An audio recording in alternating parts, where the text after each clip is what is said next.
Jaya Jaya Prabhupada, Prabhupada, Prabhupada, Jaya Prabhupada.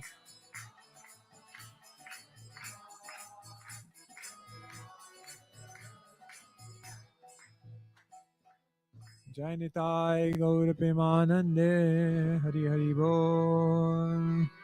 Om Jnanatimirandhasya Jnananjana Shalakaya Chakshurunmilitam Yena Tasmai Shri Gurave Namaha Vancha Kalpatarubhyascha Kripa Sindhubhya Evacha Patitanam Pavanebhyo Vaishnavebhyo Namo Namaha Nama Om Vishnu Padaya Krishna Presthaya Bhutale Shrimate Bhaktivedanta Swamin Iti Namine Namaste Saraswati Deve Gauravani Pracharine Nirvishesha Shunyavadi Paschatya Shatarine Jai Shri Krishna Chaitanya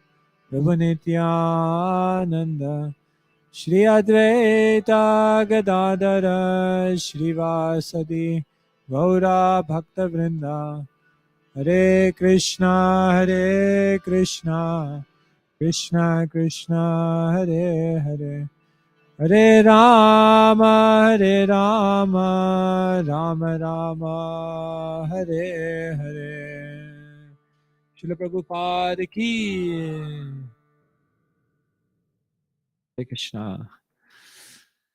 Thank you everyone for coming this morning, and really grateful to be here. Thank you. Really grateful to be here with you, and yeah, what we thought we'd do for the next couple of days, we have like 3 sessions. So what I thought is we'll do something a little bit different. Normally we read from Srimad Bhagavatam in the morning. So with your permission, we'll do something slightly different. What I thought is we'd try to go through the 18 chapters of the Bhagavad Gita in 3 sessions. But what we'll do is we'll look at these chapters from a slightly different angle and see how actually what Krishna is doing in the Bhagavad Gita is Krishna is removing every single excuse that we could potentially come up with as to why we can't practice Krishna consciousness, why spiritual life is not for us, why we can't achieve perfection in this life. And if you look very, very closely at what Krishna does in every single chapter, it's actually pretty fascinating. Last night we talked about how in this world there are so many lies, isn't it? There's so many lies, but they appear as truths. In fact, it's interesting. It's said that society is resting on 4 pillars, right?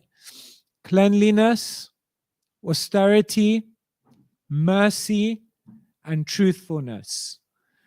And therefore, we have 4 regulative principles because each of these principles attack each one of these pillars of society, right? Illicit sex destroys cleanliness.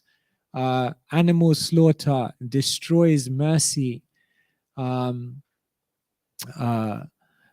Intoxication destroys austerity, and gambling.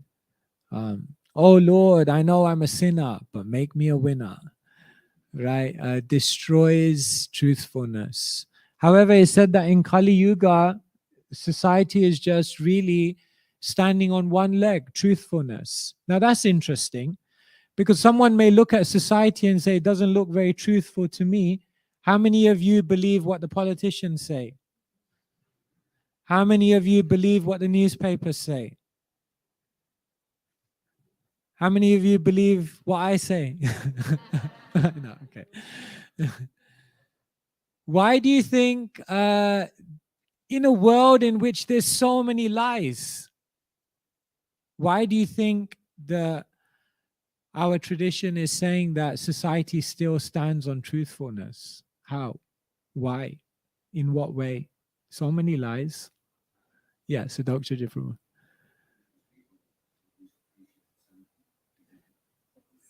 Okay. They appreciate honesty is the best policy. They appreciate truthfulness, but they may not practice it. Good. Any other reason? Yeah. We don't like hypocrisy, even though we are hypocrites. We don't like all the other hypocrites. Yeah. Any other reason? Why do you think we say society is still standing on truthfulness?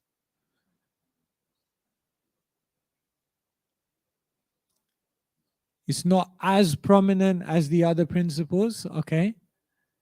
Good. Yeah.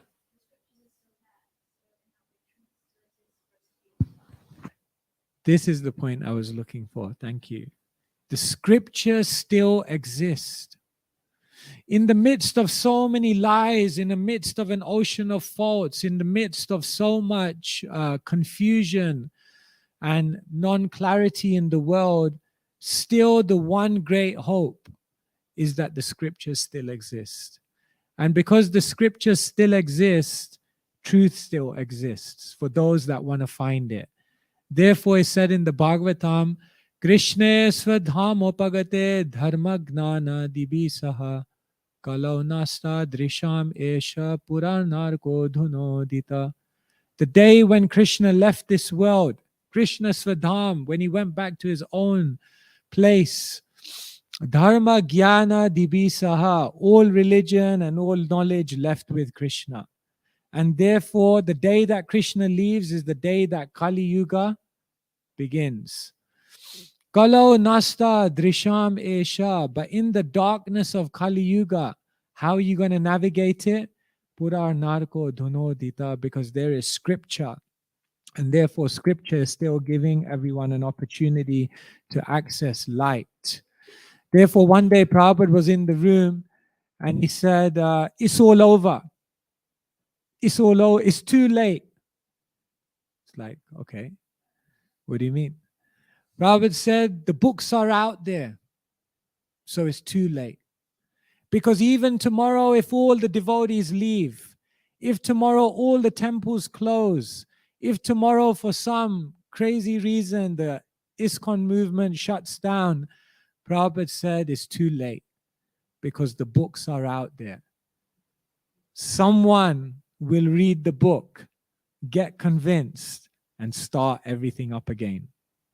Right? So the books are the hope. The Shastra is the hope because the Shastra is removing all the lies. And some of the biggest lies that we have are the lies we tell ourselves about why we can't practice spiritual life. And so what we're going to try and do is go through chapter by chapter and expose some of these excuses. They say excuses only sound good to the person making them. To everyone else, they're like, come on, come on. Can you tell me some of the excuses you think that people may come up with as to why they can't practice spiritual life, why they don't want to practice spiritual life? What are some of the excuses? Yes. It's too hard. I don't have time. It's not my cup of tea. What else? I'm not ready for it. What else? Yeah. I've got too many duties to fulfill.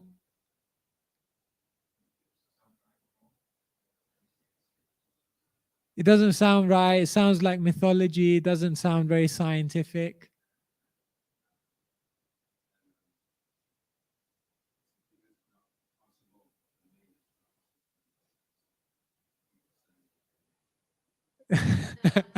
Yeah, I can't do it, therefore no one can do it. You say again? It doesn't look cool. Maybe I'll lose my friends. And yeah, so many excuses, huh? Yeah. So it's interesting when you look at the Gita, Krishna begins to start removing every single one of these. So actually, every single one that you've mentioned is covered. and more. So here we go. And, like, I'm going to go chapter by chapter and you feel free to challenge. It's like, no, that's not a good way to answer that excuse. And then we can have a bit of a discussion. Okay, so chapter number 1 removes the very first, most prominent excuse that people have as to why they can't practice spiritual life, which is that I don't have time. Right? Life is busy. There's so many things going on. Once I was giving a talk and one person put his hand up. He said, "Do you have a job?" I said, "No." He said, "Do you have a family?" I said, "Yeah, but I don't live with them." He said, "Do you have a mortgage?" I said, "No." He said, "Are you overburdened by worldly responsibilities?" I said, "No." I looked at him. I said, "You want to come and join me?" And he said, "Because you've said no to every single one of these questions, therefore you have time. It's all right for you. You have time." But then I looked at him and I said, "Did Arjun have a job?" Yes. Did Arjun have a family? Yes. Did Arjun have many worldly responsibilities to follow? Yes. Did Arjun make time for spiritual life? Yes. So, if you look, the situation in which the Gita is spoken is not spoken by chance. Because Krishna knows that one of the most popular excuses that people will always come up with is they say, "I don't have time." Who could have had more worldly responsibility, worldly pressures? Who could have had more of an intense situation in their life? Who could have been under more pressure than Arjun? Probably at the climax of Arjun's most stressful point in his life, when a war, a fratricidal war is just about to start, what does Krishna say to Arjun? Or what does Arjun say to Krishna? Senayor ubayor madhye ratham stapayame chuta. Arjun says to Krishna at the most intense point in his life, take my chariot to the middle of the battlefield so that I can see everyone who's assembled on the battlefield, so that I can reflect on the situation, so that I can introspect, so that I can question, what am I doing and should I be doing this, so that I can understand, am I making the right decisions? Arjun takes time to step back and reflect as to what the purpose of life is. You see, in life, there is why, there is how, and there is what. Right? These are the 3 questions that everyone is confronted with in their life. Why, how, and what. But most people in the world, they're just looking at how and what, but they haven't clarified their why. Why am I doing this? Why am I searching for this? Why is this a goal for me? The first thing that Arjun does in the Bhagavad Gita, in the intensity of the situation, is he steps away and he asks the question, why? Because if you don't start with why, you may do so many hows and whats, but it may not lead you to where you want to be in your life. Therefore, if someone says, "I don't have time," that's not a good argument, because some things are so important in life that it's not a question of having time, it's a question of making time. Like we drove from London to Scotland, and if we got on the motorway and we ran out of petrol, and someone said, "Didn't you fill up petrol before you began your journey?" We said, "No, we didn't have time." Or say, for example, you're really hungry and someone puts a frozen pizza on your plate. And you say, like, "But it's frozen." "Yeah, but we don't have time to put it in the oven." No. There are some things which are so important, which are so central, which are so crucial, that it doesn't matter how busy life is, you have to make time for those things. Even as devotees, we practice Krishna consciousness, and so easily we can go into autopilot. We can go into mechanical spiritual life. And therefore, even as devotees with so many duties, with so many responsibilities, unless there is that time to step away, like according to Ayurveda, I'm telling you this before breakfast, half of your stomach should be filled with solids, 1/4 should be filled with liquids, and 1/4 should be filled with halava. No, I'm only joking. And 1/4 should be air, isn't it? Because if there's no air, then there's no space for the fire of digestion to take place. Then you eat so much, but what will your body be nourished? It won't be nourished. So who is keeping time in their life? Who is keeping space in their life to really deeply think about things? That person leads a quality life. And so the first thing that Krishna does in the Gita is he expertly arranges it in such a way that no one can ever say, I'm too busy, because no one could ever be more busy than Arjun. And shall I tell you another thing about time? If you don't waste time, then you will find that time magically expands in your life. In life, we waste so much time, but two things happen when you don't waste time. If you look at your life and you can confidently say at the end of the day, today I didn't waste any time, two things happen. The first thing is that Krishna begins to empower you to do more in the time that you have than you would normally be able to do. Have you ever had that experience? Something that would normally take you 3 hours, you can just get it done in an hour. So the first thing is that if you make the deal with Krishna, that Krishna, I'm not going to waste any time. The first thing Krishna will do is he'll begin to empower you in such a way that you'll be able to do more in the time that you do have. And the second thing that Krishna will do is that magically Krishna will begin to open up more windows of time for you to do more. Someone will just come along and say, oh yeah, don't worry about that, I'll do that for you. Boom, 1 hour opened up. Krishna will make arrangement, but we have to, on our part, make sure we don't waste time. So therefore, the first and most popular excuse that people have, which is I don't have time for spiritual life, Krishna removes that just by the whole setting of the Bhagavad Gita, like that. Yes, you're going to respond to that. Yeah, we challenge it a bit. They may be okay. They may get like a really good organizer, and they start organizing their time. But they may just be in this mode, where even though they're trying like anything, they just can't get it together, and they have to shift first of all into the mode of goodness before they can stop wasting time and start using their time more efficiently. Yeah, definitely. It requires that we shift our. Well, first thing, step number one is to make time.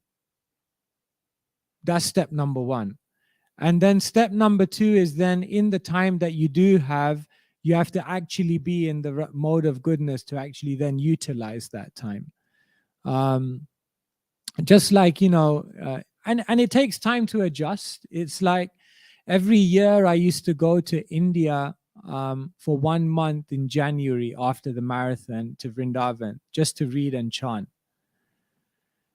And so it was like throughout the marathon, it was always you were thinking like, okay, yeah, don't worry, I'm going to get a whole month and it's going to be amazing and nothing to do, no other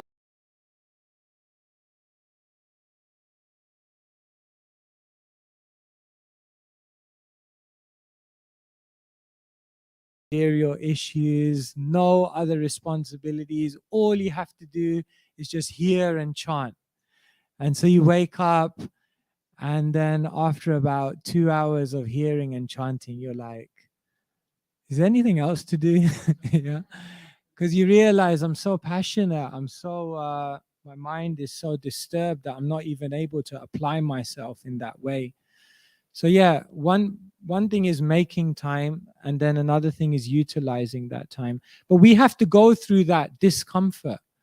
You know, your life is out of balance when suddenly you have some time free and you feel like completely like, I don't know what to do with my life. Right? Because we actually feel unnerved when we have free time because we don't know how to use it. So we have to go through that and then be able to utilize it. But yeah, that's a good point. It's not just about making time, but it's about utilizing time. Yeah. Anything else on this? Being too busy or yeah. Yeah, no, Ramananda, you. Oh, it isn't. Hare Krishna. Thank you, Maharaj. Just to challenge one of the points that you made. So you gave the example of Arjuna, how even in the most trying circumstance, being on the battlefield, he was able to make time to hear the Bhagavad Gita. And in that particular situation, if we read the Mahabharata, then we see that Bhishma and Drona, they raised their hand and they told their own soldiers, something's happening, no one fight now until Krishna has finished speaking.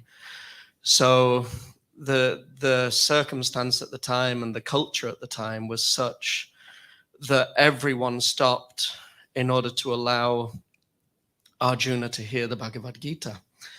But we may find ourselves in a situation in a contemporary world where we try to make time, we find ourselves in a very, very challenging situation and we just think, well, okay, it's time just to stop and chant around. And then those people around us, managers, employers, family members, they may say, no, get on with it. I'm not allowing you time to stop now, Yeah. So what would be your... Yeah, it's a great point. We have to create a culture of supporting each other to know that when we invest time in our spirituality, in our Krishna consciousness, not only do we feel deeply nourished and are able to sustain our spiritual life, but actually even on a practical level, you'll get more done. The classic story is the woodcutter who was on his first job cutting the trees. And he was working so hard. First day, he cut 18 trees down. And the next day, he thought, I'll impress the boss even more. So he started working harder, but he only did 16. And he thought, what's happening? Then the next day, he thought, I got to get it together. So he started working even harder, and he only did 14. And then a person came by. He saw this woodcutter was bewildered. He said, what's the problem? The woodcutter said, I'm working harder and harder every single day, but I'm cutting down less and less trees. It's a paradox. And the person said, but did you take the time to sharpen your saw? And he said, what do you mean? I got trees to cut. I can't waste any time. And in that moment, he realized that taking time away makes you more effective. You see, an arrow, when you release an arrow, first you have to go back. It sounds counterintuitive. No, you're supposed to hit the target. You're supposed to go forward. No retreats in the Krishna consciousness movement. We're supposed to attack. But sometimes a retreat is like pulling an arrow back. And what it does is it does three things. Number one, it generates power. Number two, it allows you to aim and hit the right place. And the third thing is it gives you the opportunity to time when you release that arrow. So you see, we have a limited amount of energy. And if you want to release that energy in the most powerful, directed, and timely way, then first you need to pull the arrow back. And therefore, Prabhupada knew he had to spread Krishna consciousness all over the world. He was already 63 years old when he moved to Vrindavan in 1959. But still, he took 6 years and he stayed in Radha Damodar temple. 6 years. You're like, Swamiji, time is ticking. You got to spread Krishna consciousness all over the world. You're already 63. But Prabhupada said, no, I'm going to take 6 years in Radha Damodar. I'm going to get the mercy. I'm going to become empowered. I'm going to be invested with spiritual potency. And then maybe I'll have a chance of being successful. So somehow we need to create that culture around us, and understanding of each other, that giving each other the space to do a bit of that will not only render us more effective, but will render us sustainable for a long time. So yeah, thank you. It's about creating that culture as well, yeah, in a balanced way. Yeah, nice. So yes, first excuse, Krishna answers. Let's move on to the second chapter.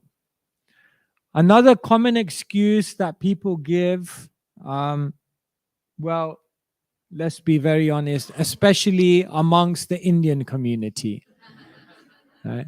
I am already knowing this. Yes, have you read the 19th chapter of the Bhagavad Gita? Yeah, that's my favorite. Really? I've got the Gita. Here's part 2. Yeah, I have that one as well. Somehow or other, some people tend to think they know everything. Sometimes even we can become a little proud like that. We think I know it all. Now consider Arjun. Who could have known Dharma better than Arjun? Who could have received more spiritual instruction throughout his life than Arjun? He was surrounded by Bhishma Dev, by Krishna himself, by all these sages who used to visit his home from day one. Who could have been more pious than Arjun? Who could have known the intricacies of scripture better than Arjun? But what does Arjun do in the second chapter? He comes in front of Krishna and what does he say?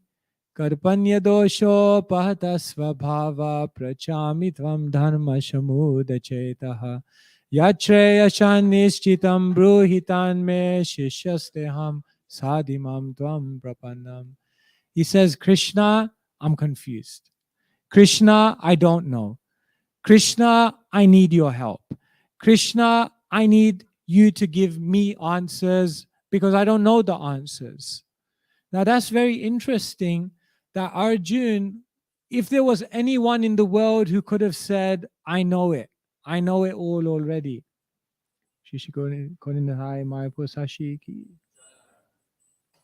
If there was anyone who could have said that, it would be Arjun.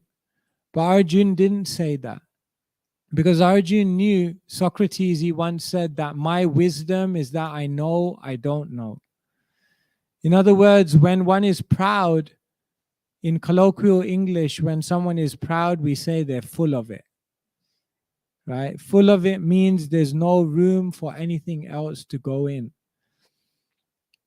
And so someone who's actually wise knows that actually I don't know that much. And so if people say I already know it, then actually that's the very proof that they don't know it. Sometimes it's said that there's a circle of knowledge. Right? If you imagine all knowledge in the world to be like a circle, then there's one part of that circle which is things you know. So if you imagine all the knowledge in the world is like a circle, and there's one section which is the things you know. There's another small section which is the things you know you don't know.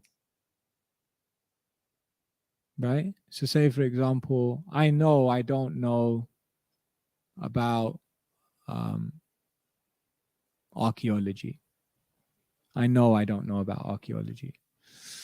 But I do know about computer science because I studied that. So there's a circle of knowledge, and one thing is that one part is what you know, one part is what you know you don't know. But do you know what 98% of that circle is? The things that you The things that you don't know, you don't know. Now that's amazing. That means there's 98% of knowledge in this world are things you don't know, you don't know. The things you don't know, okay, that's one thing. But there is this whole area of knowledge that we're even oblivious to that we don't know. And that, if one has humility, if one has the willingness and the open-heartedness to open a book and explore, if one has the, if one is enough of a blank slate to go and try to capture what they don't know, then your life begins opening up. Then you begin discovering all these amazing things that you never knew existed in life. But that can only come to someone who's humble. So if someone says, I already know it, no, Krishna removes that excuse, because Arjun, there couldn't have been someone. Sometimes we ask, out of the 5 Pandavas, why did Krishna decide to speak the Bhagavad Gita to Arjun? What do you think? Why not Bhima? Why not Yudhishthira? Why not Nakul or Sahadev? Why do you think Krishna chose to speak the Bhagavad Gita to Arjun out of all of the 5 Pandavas? He was humble. Bhima may not have been so humble, but Yudhishthira was humble. Okay. Yeah. Any other ideas? Yeah. Daksha. Yeah. Yeah.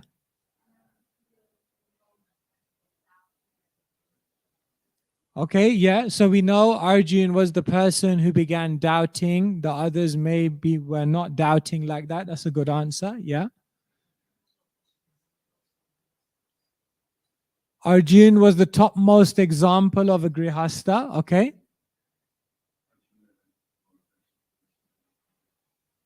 Arjun had more. Krishna had more.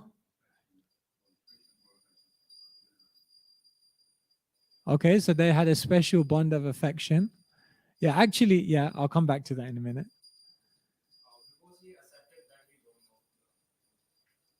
Because he accepted he didn't know, he came to that point. Yeah. Yes. This is probably what I would say. I think all of your answers were right. But perhaps one of the reasons Krishna spoke to Arjun is because there couldn't have been a more successful person in the world than Arjun. There couldn't have been someone higher than him who had reached the heights of his caliber in his field. Someone who had everything. But Krishna wanted to show that even if you have everything, still maybe it won't make you happy. Still maybe it won't fulfill you. Still you come to a moment where you question everything. Just on Adoksaja's Prabhu's point about Krishna having special affection for Arjun, there is, Jiva Goswami does give one reason why Krishna had a special affection for Arjun. Because where was Krishna's heart always? Even Krishna may have been in so many places, but where was Krishna's heart always? Or where is Krishna's heart always? In Vrindavan, okay? Krishna's heart is always in Vrindavan. So what does that have to do with his affection for Arjun? Because in Vrindavan, Krishna has many, many sakhas, many, many friends. And one of Krishna's friends in Vrindavan, his name is Arjun Sakha.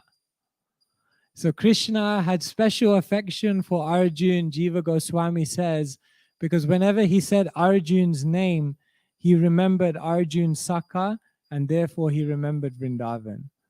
And so he especially liked Arjun because Arjun reminded him of Vrindavan. That's what Jiva Goswami says. But yes, we can say Arjun had everything, but still he was humble enough So this is not a good excuse. So if anyone says, I am knowing, I already know it, no. Because Arjun didn't know. So that's not a good excuse. Yeah. Anything anyone want to say on this? Okay. Oh yeah, okay. Yeah. Yeah, how to convince people that are With even great ourselves that we don't difficulty. know? On, for example, if you meet them on Sankirtan, and what do you say, Adok Prabhu? If when they say they already know it.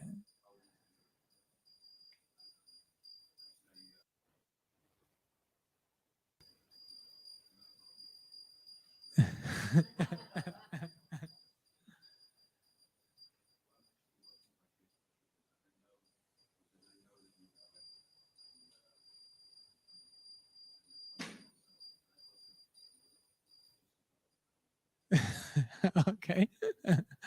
Yeah, you can say, or sometimes it's just sometimes you have to tell them, I know you know it, but now I need your help to help us tell everyone else. So can you join our team? Like, we know you know it, but we need to make everyone else aware of it as well. So it's great to have another person who knows it. And, maybe you can help us out by sponsoring a book if you don't want to take book, because obviously you already know it.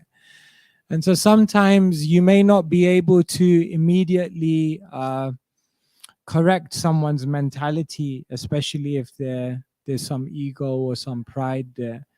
Therefore, what you may instead try to do is engage them in some way, try to connect them in some other way that circumvents their ego, and still allow them to be part of the Sankirtan movement. And then gradually they'll realize, that, yeah, maybe I don't know. So yeah, it requires some piety to be humble as well. Yeah.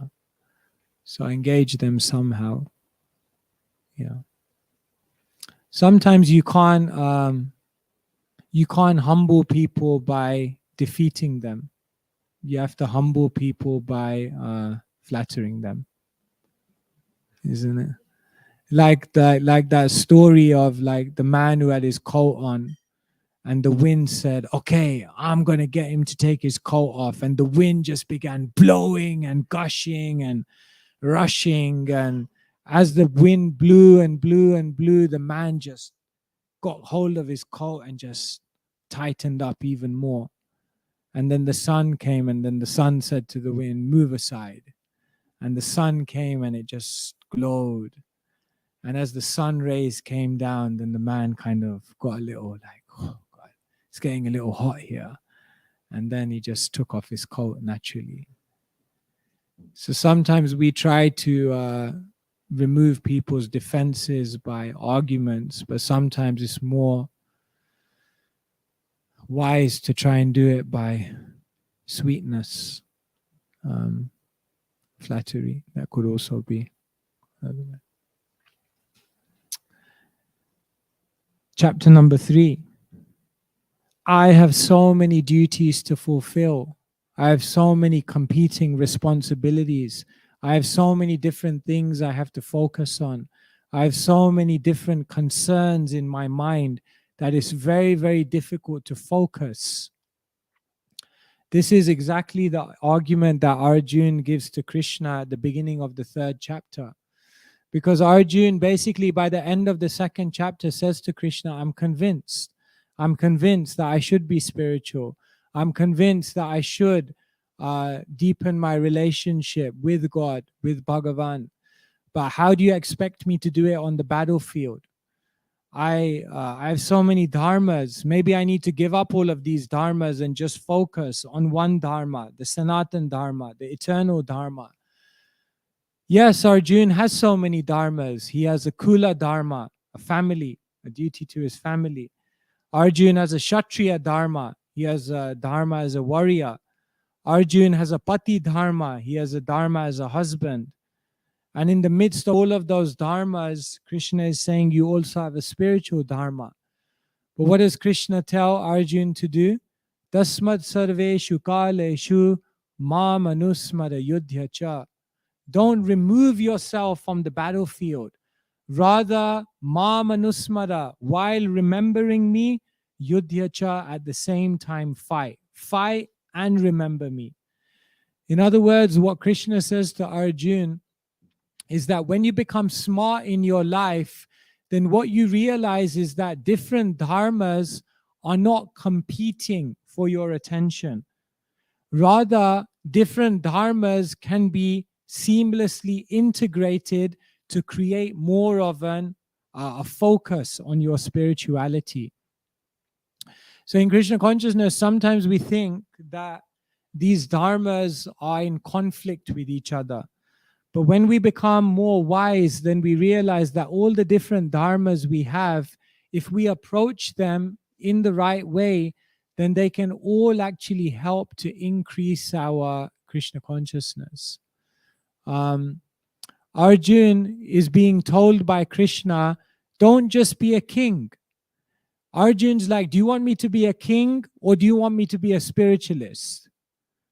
Krishna's like, I want you to be a spiritual king. Arjun's like, do you want me to be a husband or do you want me to be a spiritualist? Krishna's like, be a spiritual husband. Do you want me to be a father or do you want me to be a spiritualist? Can you be a spiritual father? In other words, too many times in our life we compartmentalize our Krishna consciousness and we think my Krishna consciousness takes place here and these are all the other things that I have to do in my life to survive, but really I'm just waiting for this time when I can do my Krishna consciousness. But actually what Krishna is showing is that every single thing that we do in our life can contribute to our Krishna consciousness. Every single dharma is meant for that. Dharma svanustita pumsham vishvakshena kathashuya. All the dharma that you do in life should ultimately lead to a greater attraction for Krishna. And so the ingenuity of spiritual life is to somehow figure out how all the different things that we have to do in life can actually contribute to our Krishna consciousness. And when we learn that, then it's not that things are competing for attention, but it's rather that all these things can create a focused attention like that. Okay.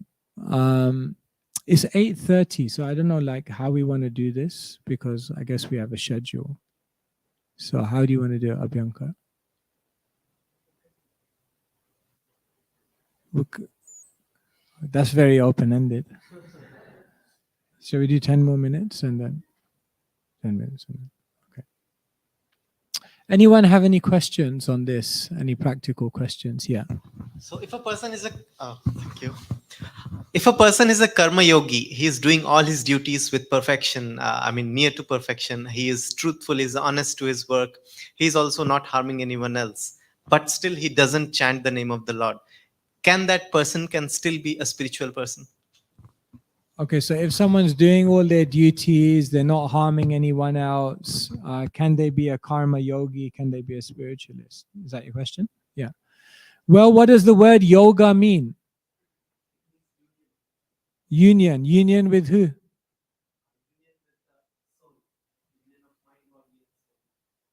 Only union of mind, body, soul? Into the infinite energy. Union of mind, body, and soul into the eternal energy. Yes. Union of the soul and God. Union of the infinitesimal soul with the supreme soul. So there's this kind of concept within, especially prominent in Hindu culture, that if you do your duty, if you take care of your family, if you pay all of your bills, and you fulfill all your worldly obligations, then you're a karma yogi. Actually, that's not what makes you a karma yogi. What makes you a karma yogi is when you're actually using your work to connect with God.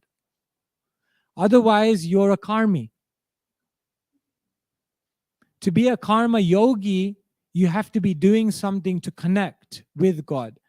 So what do you do to connect with God? Therefore, Krishna says, Karmanyeva adhikaraste ma phaleshu kadachana.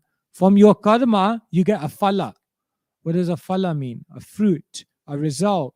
You get some benefit. Now, ma karma phala hetur bhur. If you use that phala to try to dedicate it to God, to connect it to God, to offer it to God, then you begin your life as a yogi. Yoga only begins when there's some activity of connection. Yeah. So sometimes there's this concept, my work is my worship. But your work is only worship if you're dedicating the work consciously to God. It's not just that by clocking in and out every day at 9 to 5 that you're all of a sudden a karma yogi. Yeah. Otherwise, the most dutiful workers in the world would be the greatest spiritualists, but they're not. You can just work really hard. One of my uncles, for 60 years, he ran a corner shop. And he was in 5 a.m. every morning, and he wouldn't come home till 10 p.m. every single day, 7 days a week. He never had one holiday in 60 years. Doesn't make him spiritual. Still a nice person, but that in itself doesn't make you spiritual. What are you going to do? You have to offer it. Yeah. So that's life is about consciously offering to Krishna. So it's about understanding how all of your dharmas can be offered to Krishna. As a husband, can you make that spiritual? Of course you can. As a father, what does it mean to be a spiritual father? Just to give your children good education so that they can get a really good job? It means help them to become a good human being. Is it? Is that the only thing? What defines a good human being? A person who does his duties and also is consciously aware of God. Yeah. Okay. Yeah, you saved yourself by the last name. Good. This is actually a question asked to myself, and I have seen a lot of people who are Yeah. atheists. They don't believe in God. However, they do a lot of work with perfection. Not only just their professional work, they maintain personal life, professional life, a good balance of everything. But still, they don't believe in God. Yeah. So I've seen a lot of people in this zone. So I just wanted to know if they can be considered as spiritual as well. Yeah. No, they're considered as dutiful. They're considered as maybe pious, but not necessarily not spiritual. To be spiritual, you have to do something to connect. Yeah, makes sense. Okay, we'll go on to 4. Another common excuse that people come up with as to why they can't practice spiritual life is they say, I'm not intelligent enough. I read these books, they're too difficult to understand. They go in one ear, out the other ear. The Bhagavatam is a good cure for insomnia. When I read it, I go to sleep. One devotee said, devotees in the temple get 7 hours of sleep every day, 6 hours at night and 1 hour in the Bhagavatam class. So for some people, it's too much. Like they just feel like the knowledge is beyond them. It's sometimes you're reading a chapter and it's just like a countdown till the end, just to somehow get through it. Am I intelligent enough? Can I really grasp all of this knowledge? Maybe it's for the scholars, maybe it's for the but what does Krishna say in the 4th chapter? The 4th chapter is all about transcendental knowledge. So what Krishna does in the 4th chapter is he explains how does that knowledge come down, in what way one should receive it.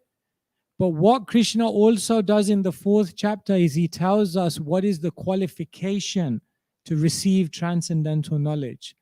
So what is the qualification to receive transcendental knowledge? Krishna says, Sa evaya maya tedya yoga prokta purana bhaktosi me sakha cheti rahasyam hyatadutamam. Krishna says this knowledge is rahasya. It's very confidential. It's not easy to grasp. But what is the qualification for someone who wants to grasp it? BSc, PhD, MAD. What is it?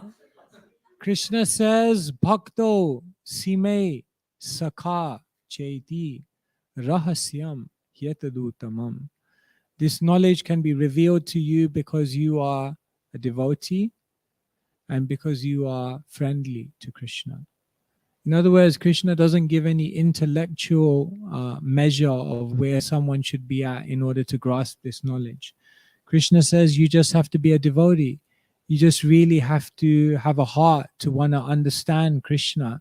Krishna says you have to be friendly. You have to be free of envy.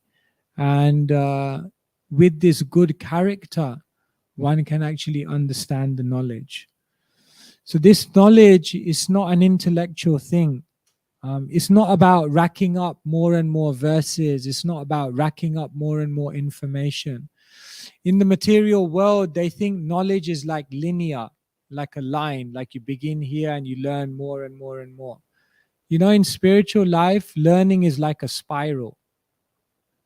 Actually, you just discuss the same things. You read the same books, discuss the same pastimes again and again, just discussing the same things again and again. But what happens is you get closer and closer to the essence of what that knowledge is.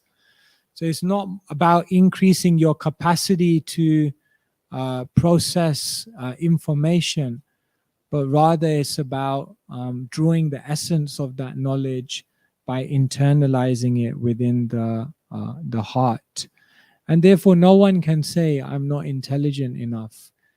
If you look at those who come to Krishna consciousness, if you look at those who have awakened the highest states of spiritual realization, there's no correlation to their IQ. There's no correlation to how intelligent or academically gifted they were. In fact, Chaitanya Mahaprabhu went to South India and he saw a Brahmana who was illiterate, who had the Bhagavad Gita, but everyone was laughing at him. And Mahaprabhu said, why are they laughing at you? He said, because my spiritual master told me that I should read the Bhagavad Gita every single day, but I'm illiterate, I can't read, but still I have to try, so I'm holding the book. Therefore, they're all laughing at me. And Mahaprabhu looked at him and he saw that there were tears in his eyes. And he said, but you're saying you can't read it, you're saying you can't grasp it, but when I see your face, it seems you have so much emotion, so much love. He said, yeah, I can't read the book, but when I think about how Krishna, who's the Supreme Lord, has become the chariot driver of his devotee, how Krishna has taken such a humble position, how Krishna loves his devotee so much that he's willing to put himself at the front of the chariot and take all of that just to serve his devotee, then I think Krishna is so amazing. And tears come to my eyes. And Mahaprabhu said, you have actually understood the Bhagavad Gita. You've understood the heart of the matter. And so no one has to feel that Krishna consciousness is intellectually or academically beyond them, because that's not the qualification. The qualification is just that one has to be devoted. And if one has that, then Krishna says, Tesham satata yuktanam bhajatam pritipurvakam dadami buddhiyogam tam yenayam upayanti te. Krishna says, Dadami, I will give buddhi, I will give whatever intelligence you need. Deshamivānukam partham, I'm dwelling within their hearts and I destroy with the shining lamp of knowledge the darkness born of ignorance. So Krishna will help, and we simply have to be devoted. So can you see chapter by chapter how Krishna is gradually removing all conceivable excuses that anyone could come up with. And so like this, on the coming sessions, we'll look at the other chapters and see what other arguments Krishna uses to annihilate our excuses. Main thing is we need to have a desire. One person, he went and he decided, I'm going to go and I'm going to climb to the peak of the Himalayas. So he came to the foothills of the Himalayas, and just as he was about to begin his ascent, he checked into the hotel room for the night and he said, I'll begin tomorrow morning. So he checked into his hotel room, and then in the morning he came down to the reception, and there was a blizzard, there were winds, there was treacherous conditions outside. But he came to the reception desk, he handed in his keys, and he proceeded to walk to the door to begin his ascent up the Himalayas to the peak. And the person at the reception said, where are you going? There's a weather warning, there's snow, there's winds, there's all these treacherous conditions. Are you really going to trek to the top of the Himalayas in these conditions? And you know what he said? He said, because my mind and heart has already reached the peak, for my body to get there is just a formality. And with those words, he just walked out and he navigated everything and he got to the peak. And I really like that story, because the question is not what the external obstacles to our Krishna consciousness are. The question we have to ask ourselves is, has my mind reached the goal? Has my heart reached the goal? Have I embraced the aspiration to achieve this within myself? Because if you've done that, then all the other external difficulties that may be there, nothing will be able to stop you, because your heart has already reached. And so, yes, we're not saying that the material world is not full of obstacles and challenges and difficulties.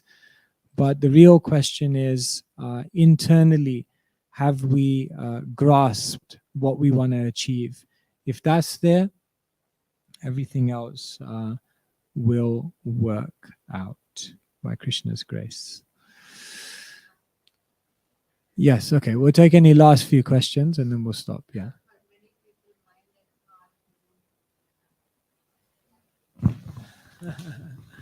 For many people, the mind and the heart don't go together. So how do we deal with that? Yeah, that's why Krishna says you have to elevate yourself. Udaret atmanam. You have to elevate yourself with the help of your mind and not degrade yourself. Right now, the mind is acting as an enemy. It's acting against our heart, our aspirations. It's not supporting us on our journey. It's not facilitating us to achieve what we want to achieve. Therefore, we have to learn to control the mind. If you want the heart and the mind to become one, then you have to purify the heart and you have to control the mind, and you have to bring them together. And how do you control the mind? Arjun asked Krishna the same question. Arjun says, Vayuriva sudushkaram. To control the mind, Krishna, is more difficult than to control the wind. So what does Krishna say? Asamsayam mahabaho manodurni graham chalam abhyasena tu konteya vairagyena chagriyate. Krishna says, Asamsayam, without doubt, Arjun, you have to control the mind. How is it possible? Abhyas, by practice. Vairagya, by detachment. These are the two keys if you want to control the mind. By detachment, first you have to quieten the mind. And then by practice, you have to mold the mind. It's like how you tame a tiger. First you have to quieten the tiger, and then you mold the tiger. Yeah, so it's a matter of, if you want the heart and mind to become one, then you have to purify the heart and you have to control the mind. You purify the heart by hearing and chanting and rendering devotional service, and you control the mind by abhyas and vairagya. And then the mind and heart become one. Easier said than done. Mm-hmm.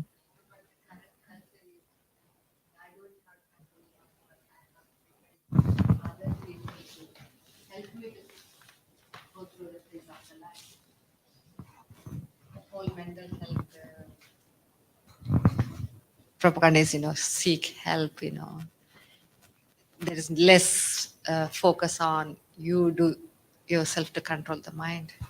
Yeah. Yeah. Of course, we do seek help even in Krishna consciousness to control the mind. We seek the association of devotees. We seek the advice of others. We look at the insights of Shastra. We try to draw mercy from different places. But ultimately, the endeavor comes from us. Yes, that's for sure. We have to want to control our mind. Thank you, Maharaj. Okay, so I think maybe we'll stop there because it's already 8:45, and we'll continue on, I guess, tomorrow. Thank you very much. Srila Prabhupada ki. Someone want to say His Holiness Svayam Bhagavan Keshav Maharaj ki Jai.